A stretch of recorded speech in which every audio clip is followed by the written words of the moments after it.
Hello, everybody. Scott Golden here with the Golden Opportunities Coaching YouTube channel and the um, Pro Wrestling Logic YouTube channel. We've got over 2,000 audios available for your listening pleasure. Been at action for about a week as different things are taking off and taking on and all of that good stuff. Anyway, it's been an interesting run to say the very least. I've had lots of interesting complications over the last week, so haven't been here in a bit, but trying to catch up today because I've got the time. This is the Impact review for the, let's see here, Impact for the 14th of October 2021. Continuing to be a very weak show. I don't really understand why they exist as a national company at this point, but it is what it is. Anyway, Falaba defeats Hernandez with Johnny Swinger on the BTI show. Opening video recaps last week's main event match with Christian Cage and Josh Alexander teaming up against Ace Austin and Madman Fulton, including the challenges done by Christopher Daniels with intention to chase the championship.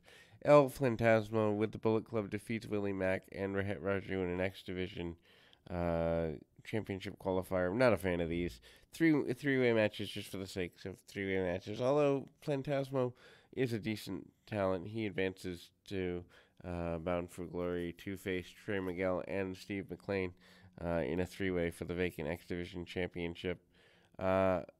Mac is the only real babyface in the match. ELP gets an early advantage and gets a near fall after a dive on Raju and a swanton bomb on Mac. Afterwards, both men get on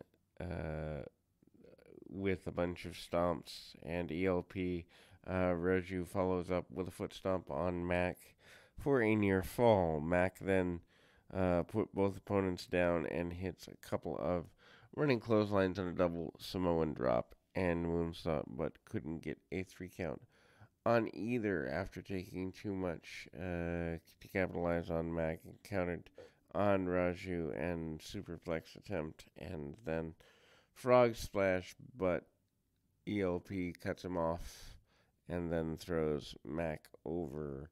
Raju then hit a big splash for a near fall. ELP then goes for a loaded super kick, which Mac is then over the top and hits a big splash for near fall.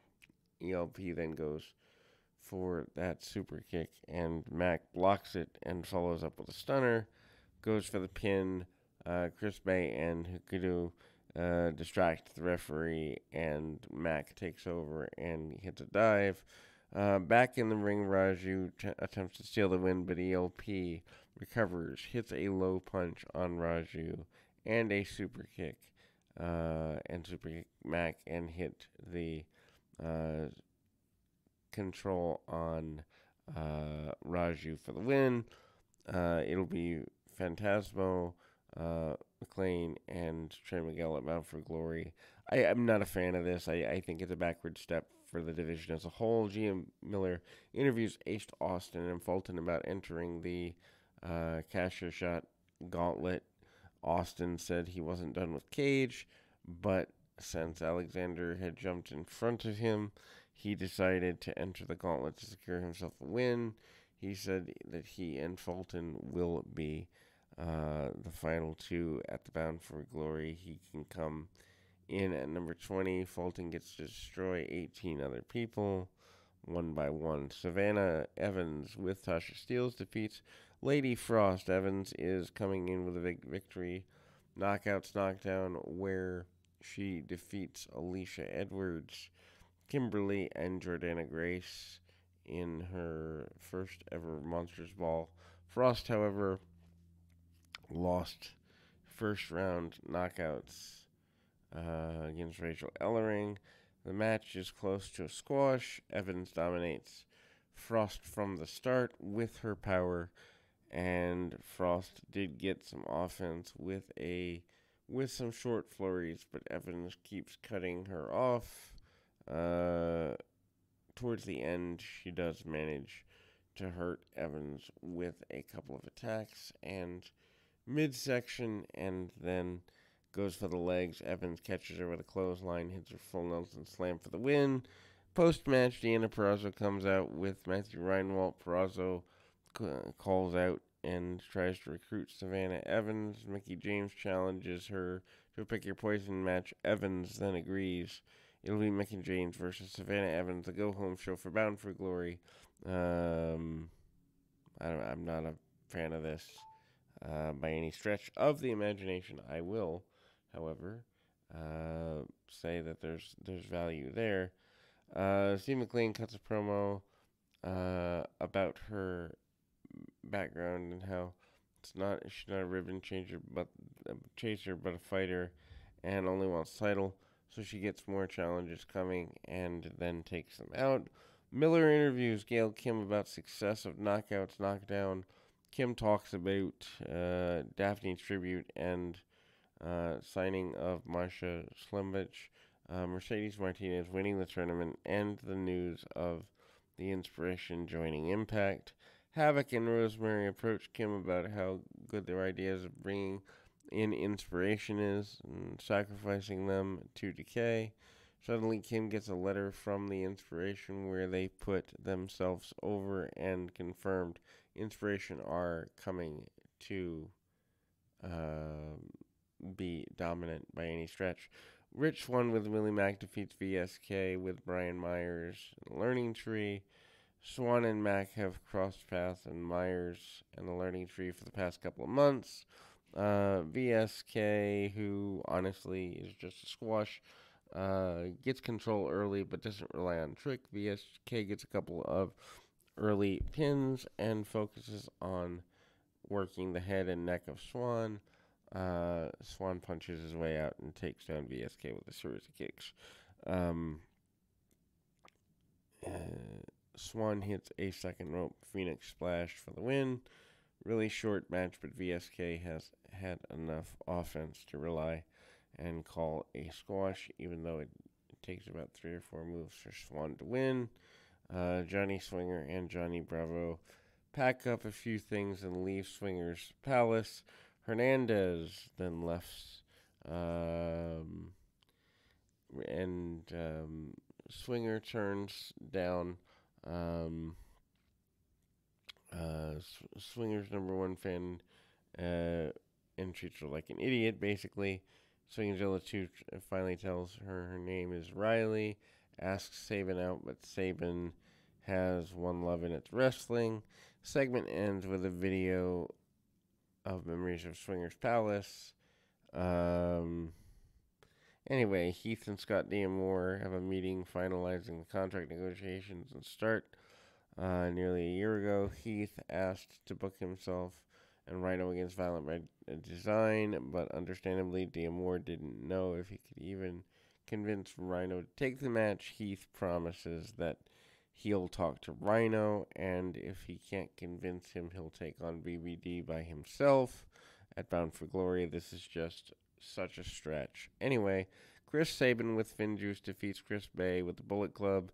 Not a bad match. Match itself has a decent start. Both men trade arm drags, with neither one really getting an advantage. Finjuice and Bullet Club get into a fight outside the ring. Referee Tully ends up sending everyone to the back into the ring. Sabin hits a short flurry of offense, but Bay managed to cut him off and catch him between the ropes with a couple of kicks, followed by working on his back. Sabin then hits a comeback and attempts, but Bay keeps him cut off. Eventually, Sabin is able to hit soccer kicks. Bay then decides there's a Rana attempt and follows up with a rolling fisherman suplex and gets a bunch of momentum. Bay comes back with a fallout Art of Finesse attempt and a jumping kick for near fall. Sabin gets a near fall, and Bay dodges and hits a frog splash. Bay kicks out at 2. Both men exchange strikes and end with a jumping enziguri and cradle shock from Sabin for the win. Decent enough match, but not enough to keep the show going. Miller interviews Trey Miguel about facing ELP and McLean at Bound for Glory. Miguel, who is talking about defeating Laredo Kid and Alex Zane, and he gets interrupted.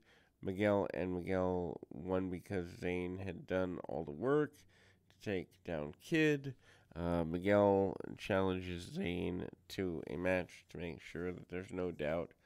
And then we get a promo from Good Brothers talking about them doing everything together and how they are spending their vacation together. They talked about Impact rejecting their booking proposal for the Bullet Club and Finjuice #1 contendership match. So they urged Impact to give them Bound for Glory match, but they're forced to cut off their vacation time and demand the match. Morrissey wins a battle royal and earned the number 20 spot in the Call Earshot Gauntlet. Winner of the match enters and the Call Earshot Gauntlet at number 20. And then there's Rumors, number of spots, while everyone in the gauntlet is eligible. Alicia Edwards is first one eliminated at the hands of Moose, followed by Swinger, and Brandy Lauren and Kimberly sent him away. Petey Williams is eliminated by Myers, and then there's an elimination by Rachel Ellering after Myers had been saved from Impact of the Learning Tree once. I hate these matches just because they are just here to fill time. Fallah gets eliminated during a commercial break, so that shows how much he matters. Fulton and Austin eliminate Jake Something. Brandy Lauren and Kimberly tried to gang up on Ace Austin, but Fulton makes a save and eliminates them and didn't manage Poison Mist. Moose and Morrissey go after Fulton, who manage to fight off for a bit. Austin helps Fulton and almost eliminates Moose, but eventually, after Fulton comes close, takes out both Moose and Morrissey. Fulton gets eliminated while Sabin has Austin busy to help him. Anyway, Morrissey and Moose take some turns to punish Sabin instead of eliminating him, but then they give Sabin enough space to trick Moose into apron and eliminate him with a dropkick to feet, and then Sabin manages to take Morrissey down, but doesn't have the power to push him over the ropes. Morrissey will enter the Call Earshot Gauntlet, and then Chris Sabin will have to enter at #1. Next week, Alex Zane, Trey Miguel, Mickie James, Savannah Evans, and Finjuice Bullet Club for a shot at the Good Brothers Tag Team titles. Minoru Suzuki is coming to Impact soon. Josh Matthews moderated the summit between Christian Cage and Josh Alexander prior to their title match at Bound for Glory. Cage talked about his return to wrestling, how his return was a year-long preparation, and he comes back. He wasn't trying to just get